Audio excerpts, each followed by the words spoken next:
se solucionaria el problema. De moment es fan servir mitjans electromagnètics i agents de la Guàrdia Civil regulen la circulació manualment.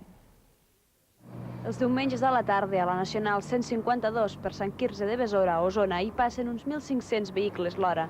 El semàfor que hi ha en l'encreuament d'aquesta carretera amb les provinents de Vidrà i Berga ha originat una polèmica sobre l'origen de les llargues cues que es formen en aquest punt.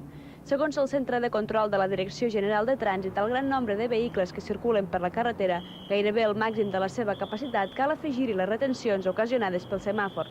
Però per trànsit la solució no és treure el semàfor, que és eficaç per regular el pas de vehicles provinents de les altres vies.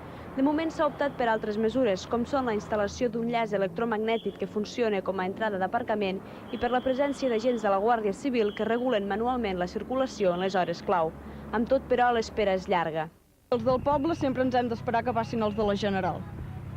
I us heu d'estar molta estona? Home, doncs Déu-n'hi-do. Hi ha vegades que sí.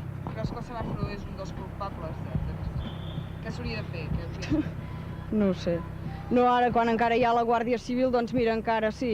Vull dir, els de General passaran sempre. Ara aquí, fins que no siguem uns quants a banda i banda, no passarem.